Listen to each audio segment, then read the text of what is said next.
จากวัดดับภัยเชียงใหม่สืบสานเวลาผ่าน131 ปีนานไกลวัดพระบาทอุดมรุ่งเรืองงามตาเจ้าน้อยบุญทาวงศาข้าหลวงปวงเชียงใหม่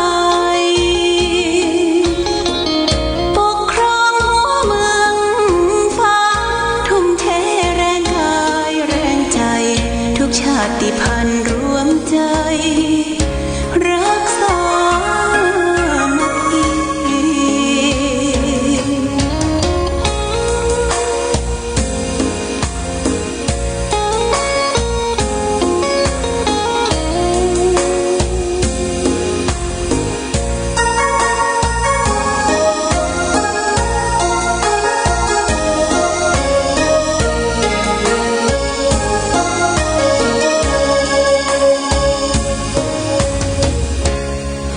ก่อนเป็นวัดร้างโบราณสืบสาน2524พระมหาราชครูเกษราปัญญาปรมาติกาจารย์จากวัดดับภัยเชียงใหม่สืบสานเวลาผ่าน131 ปีนานไกลวัดพระบาทอุดมรุ่งเรืองงามตาเจ้าน้อยบุญทาวงศาข้าหลวงปวงเชียงใหม่ปกครองหัวเมืองฟ้าทุ่มเทแรงกายแรงใจทุกชาติพันธุ์รวมใจรักษามัคคี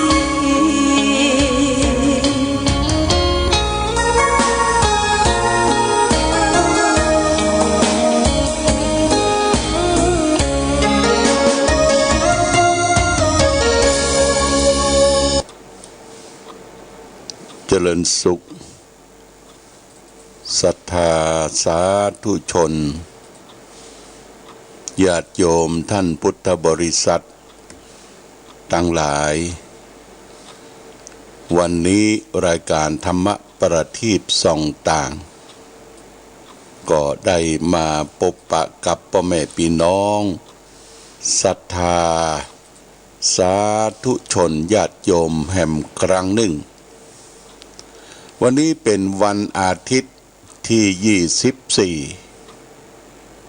เดือนมกราคมพุทธศักราช2564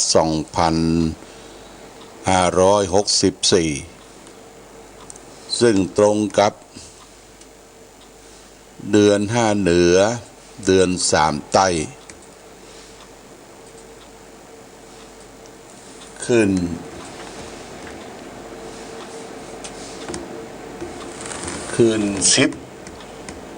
ค่ำญาติโยมนะขึ้น11 ค่ำแล้วก็วันเดือนเปงเดือน5นี้ก็ยังบ่ใจวันมาฆบูชาเตื้อมาฆบูชานี่จะไปปุ้นวันที่26เดือนกุมภาพันธ์นะเป็นวันมาฆบูชาก่อนอื่นต้องขออภัยกับญาติโยมท่านสาธุชนทั้งหลายแต่วันนี้ก็มีภารกิจในทางพระศาสนาจะได้เดินทางเข้าเชียงใหม่ตั้งแต่6 นาฬิกาก็ตื่นนอนก่อนละเนาะ5 โมงตื่นนอนไหว้พระแล้วก็ทำภารกิจส่วนตัวรอ6 นาฬิกาก็รถออกเดินทางไปรับหลวงพ่อท่านพระครูอดุลธรรมโสภิตวัดปทุมวาสหนองบัวเดี๋ยวก็รูปยุนออกเสร็จแล้วก็เดินทางต่อไปญาติโยมก็ทางแม่ครัวก็ได้จัดเตรียมข้าวกล่องนั่นก็คือเราทำสำหรับไปเดินทางและญาติโยมนะ ไปที่ไหนในปัจจุบันนี่เพื่อเกิดความสะดวกเพื่อป้องกันโรคภัยไข้เจ็บไม่ต้องไปใจภาชนะห้องอาหารการที่ไหนก็เขาก็เตรียมจากบ้านเฮาไปจากวัดเฮาไปเข้ากล่องก็มีน้ำพริกผักลวกมีหมูทอดมีอย่างใส่ไปก็ไปฉันกลางต่างฉันเจ้าเป็นจะได้ต้องฉันเจ้าเพราะว่าปัจจุบันทุเจ้าต้องฉันยาญาติโยมนะฉันยากินยาเพื่อการรองท้องปกติอยู่ที่วัดต้องฉันข้าวต้มข้าวต้มแล้วก็ฉันยาก็เดินทางไปถึงปุ้นเชียงดาวก็ไปแวะซื้อข้าวหลามเชียงดาวอยู่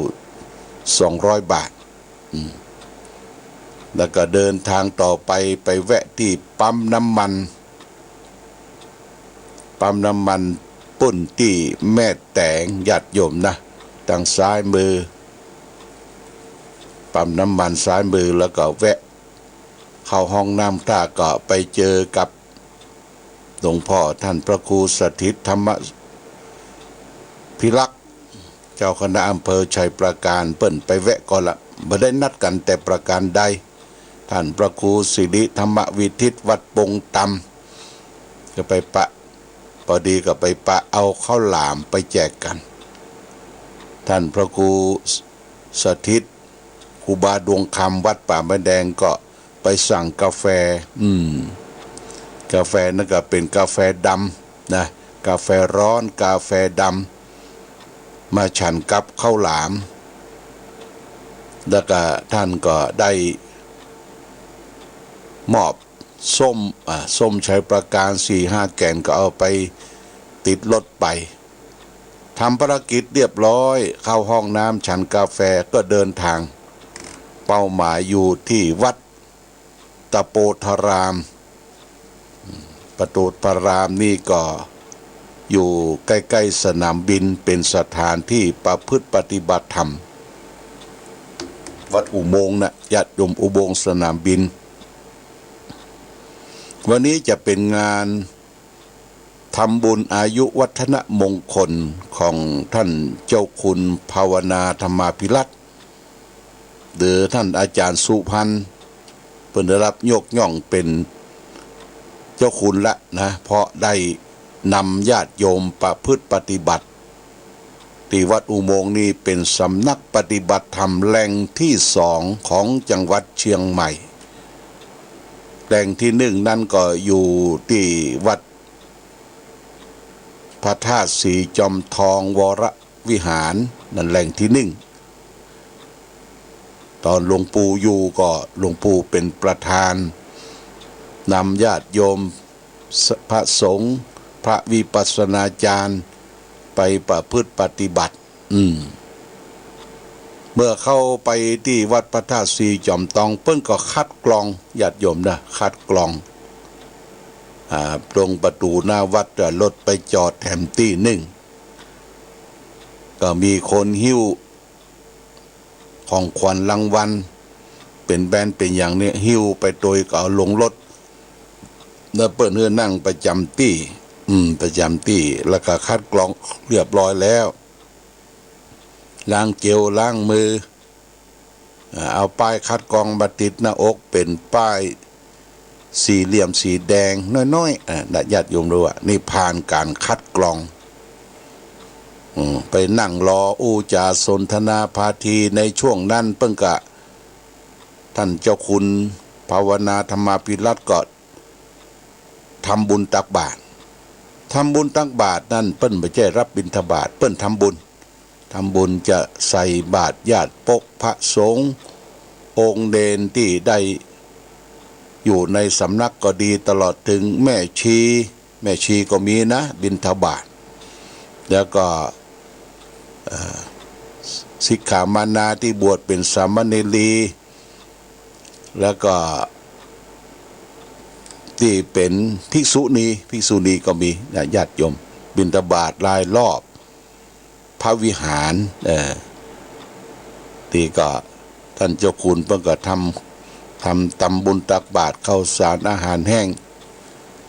เสร็จเรียบร้อยรอจังหวะแล้วก็ขึ้นสู่วิหารนะญาติโยมขึ้นสู่วิหารของเปิ้นเนี่ยสวยจดงดงามเสียง50 กว่าล้านนะญาติโยมวิหารหลังนี้นะ57 ล้านซึ่งประดับประดาด้วยไม้สักทองประดับประดาด้วยปิดทองลงรักปิดทองสวยจดงดงามบรรยายบะโตพอดีเหมาะแก่สถานที่ของวัดเพิ่นก็ได้จัดวัดไว้เป็นสัดเป็นส่วนน่าอยู่น่าอาศัยเพราะว่าเป็นวัดปฏิบัติธรรม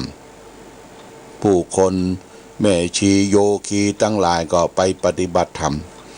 แต่การปฏิบัติธรรมในช่วงนี้เพิ่นจะปิดคอร์สการปฏิบัติธรรมบ่ฮือไปมั่วกันสัก10 คน20 คนนี่มีเตื้อแต่คน2 คนนี่ก็พอจะรับได้อยู่แล้วก็ได้ไปเจอท่านเจ้าอาวาสวัดสันต้นเปาท่านมหานัฏฐานันท์ท่านได้ไปปฏิบัติธรรมเพื่อจะทำปริญญาเอกญาติโยมปริญญาเอกในสาขาที่จะต้องศึกษาเรียนรู้ก็คือเรื่องของวิปัสสนากรรมฐานสติปัฏฐาน4พอได้เวลา9:45โฆษกก็ได้อาราธนาท่านเจ้าคุณภาวนาภิรัตน์ได้จุดธูปเทียนบูชาพระรัตนตรัยไหว้พระสมาทานศีลเรียบร้อยอาราธนาพระปริตรแล้วก็พระสงฆ์ได้เจริญพระพุทธมนต์อาตมานั่งในอันดับ3นะอันดับ3อันดับ4ท่านเจ้าคุณสุวรรณอันดับ1ท่านเจ้าคุณสุวรรณเมธีอันดับ2ท่านเจ้าคณะอำเภอเชียงดาวอันดับ3อาตมาอันดับ4หลวงพ่อท่านพระครูวิธานธรรมโสพลอันดับ3นี่ท่านพระครูกันตะศรีลานุยุตอยู่ปุ้นเวียงแหงในเจ้าคณะอำเภอเวียงแหงท่านพระครูวิธานนี่อันดับ5ที่ท่านก็จะฮื้อนั่งแล้วก็เจริญพุทธมนต์เป็นบทนำท่านเจ้าคุณสุวรรณเมธีก็ขึ้นนะโมแล้วก็สัมพุทเทแล้วก่อนจะขึ้นบทอื่นก็สวดธรรมจักรบทสวดธรรมจักรเนี่ยเป็นบทสวดอันสำคัญในทางพระพุทธศาสนาพระพุทธเจ้าเอาบทสวดพระธรรมจักรสูตรนี่นะได้ไปเทศนาให้แก่ปัญจวัคคีย์ทั้ง5 ตนที่ป่าอิสิปตนมฤคทายวันเป็นพระธรรมเทศนากันแรกที่พระพุทธเจ้าได้เทศนาให้แก่ปัญจวัคคีย์พอเทศนาจบนี่ก็เกิดพระภิกษุสงฆ์องค์แรกสาวกองค์แรกคือได้ดวงตาเห็นธรรมคือพระอัญญาโกฏัญญะเพราะฉะนั้นญาติโยมเฮาทำบุญอายุบอกว่าพระเจ้าประสงค์ครูบาอาจารย์คฤหัสถ์ญาติโยมถ้าอายุ60 ปีขึ้นไปเนี่ยเพิ่นจะนิยมสวดบทพระธรรมจักรเป็นบทอุบัติขึ้นทุกสิ่งทุกอย่างจะสำฤทธิ์ผลทำบุญอายุฉลองอย่างต่างๆเบิกพระเนตรพระเจ้าประสงค์พระพุทธพระธรรมพระสงฆ์ที่ไหนก็ต้องสวดเบิกพระเนตรเนี่ยสวดบทพระธรรมจักรเจริญพุทธมนต์ไปถึงใกล้11 โมงก็จบตัวถวายทายทานของวัดพระธาตุของวัดตะโพธารามทวานี่เปิ้นเอาหมอนแปลงอย่างดีแล้วก็อาสนะหมอนแล้วก็แก้วน้ำใช้สำหรับพระเจ้าประสงค์เปิ้นใส่กล่องเวลามีการมีงานพระผู้ใหญ่มาก็ใจแก้วน้ำอันเนี้ยมันมีหิ้วใส่กล่องแล้วก็มีหนังสือนี่เป็นสิ่งสำคัญท่านเจ้าคุณภาวนาบอกว่าหนังสือเนี่ยก็คือจารึกฝีมือหัตถกรรม ศิลปกรรมต่างๆในวัดตะโปธารามเนี่ยตะโปธารามเนี่ยเปิ้นเพราะว่าเป็นวัดเก่าโบราณในสมัยยุคล้านนายุคแรกนะกษัตริย์ได้ไปสร้างไว้เป็นวัดอารยวาสีตะก่อนจะอยู่ในเขตป่าอารยวาสีอยู่ในเขตป่าแล้วก็พัฒนาไปเรื่อยๆหลวงปู่ทองหรือพระพรหมมงคลน่ะท่านได้เคยไปเป็นเจ้าวาดที่หั่นนะได้เอาสำนักปฏิบัติธรรมวิปัสสนากรรมฐานสติปัฏฐานสี่ไปเปิดที่วัดตะโปธารามเสร็จแล้วก็หลังจากนั้นก็ได้อาราธนาหลวงปู่ได้ไปเป็นเจ้าวาดที่วัดพระธาตุสีจอมทองก็เปิ้นได้ปั่นลูกศิษย์เอกก็คืออาจารย์สุพรรณเนี่ยนะอาจารย์สุพรรณก็ตอนนี้ทำหน้าที่เป็นรองเจ้าคณะอำเภอเมืองเจ้าสำนักวิปัสสนากรรมฐานวัดตะโปธารามนะตะโปธารามหลังสนามบินญาติโยมเท้าไปนี่ก็ไปตั้งคันคลองไปถึงองค์การบริหารส่วนตำบลดอยสุเทพนะสุเทพแล้วก็ยูเทิร์นเข้ามาน้อยหนึ่งก็เข้าไปบะไกอันนี้ไผจะไปเอี่ยวไปแหวงนะไปเอี่ยวไปแหวงไปดูสถานที่ปฏิบัติธรรมสวยจดงดงามในบริเวณร่มรื่นมีต้นไม้ใหญ่โดยเฉพาะอย่างยิ่งต้นไม้ยางนานะยางนาท่านอาจารย์สุพรรณนี่เพิ่งก็ปลูกเสริมแต่งโอ้ร่มรื่นจริงๆสะอาดสะอ้านหลังจากที่ได้เจริญพุทธมนต์รับทายทานแล้วก็นิมนต์ฉันเพลการฉันเพลที่วัดตะโปธารามเปิ้นฉันแบบNew Normal ญาติโยมนะ New Normal นี่ก็เปิ้นจัดแบบรูปใหม่ลงทานนี่เปิ้นก็บ่ฮื้อมีละเพราะว่ามันจะใจจอนใจอย่างเดียวกันเปิ้นทำถวายเข้ากล่องนะลงทานก็ญาติโยมที่ไปร่วมทำบุญก็เปิ้นคัดนะเปิ้นได้ไปปรึกษาทางสาธารณสุขจังหวัดว่าจะทำบุญวันนี้ได้ก่อทางสาธารณสุขจังหวัดอสม.ก็บอกว่าทำได้ต้องอยู่ในขอบเขตต้องระมัดระวังนะคือบ่ฮื้อผู้คนเนี่ยเกิน200 คนเนาะอันนี้ก็บ่ถึงญาติโยมนะ200 คนนะไปฉันเพลนี่เป็นอาหารญี่ปุ่นญาติโยมนะอาหารญี่ปุ่นบ่ใช่มาม่ายังบ่ใช่นะเปิ้นทำเป็นกล่องอย่างดีโอ้บ่เคยได้ฉันและข้าวนี่ก็เปิ้นจะแบ่งกำเป็นกำแพ็กใส่ประมาณสัก8 กำก็8 กำปากนี่นะแล้วก็มีพวกต้มปลามีผักมีอย่างหลายอย่างมีน้ำจิ้มแต่โดยเฉพาะอย่างยิ่งจอนซ่อมนะจอนซ่อม1 กู้และตะเกียบ1 กู้เป็นสแตนเลสนะญาติโยมเปิ้นบ่แกะเตื้อเพื่อเฮาไปแกะคนเดียวผ้าเช็ดปากผ้าอย่างนี่ใจเฉพาะน่ะใจครั้งเดียวแล้วก็ใจจอนซ่อมใจจอนโต๊ะชั้นของไผของมันอยู่ห่างกันเม็ดนะญาติโยมอย่างเฮามีโต๊ะตัวนึงนี่ก็อยู่คนละหัวโต๊ะนั่งคนลายนั่งคนลายอันนี้ป้องกันอย่างเต็มที่เรียกว่า New Normal ญาติโยมคือรูปแบบใหม่ฉันเรียบร้อยแล้วเพิ่งก็บอกว่าจอนซ่อมนี่ได้ใจแล้วตะเกียบก็ใจแล้วเพิ่นว่านิมนต์เอาไปใจเป็นการส่วนตัวเวลาไปชั้นที่ไหนไปทำเข้ากล่องที่ไหนก็นำติดตัวไปโดย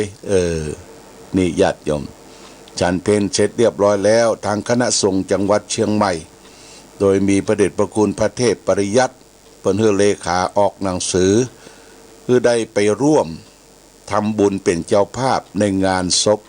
อดีตเจ้าคณะอำเภอแม่วาง หลวงพ่อท่านพระครูปัญญารัตนพรอายุ85นะอายุ85เปิ้นได้มรณภาพไป 2-3 ปีก็ตั้งศพไว้แล้วก็ศพเปิ้นจะเผาข้างๆวัดที่วัดนั่นก็ซื้อไว้เป็นที่สวนลำไยปราสาทนกขัดสลิลิงของครูบอยนะตั้งงานพระเจ้าประสงค์ไปร่วมกันให้หอมแต่ละอำเภอ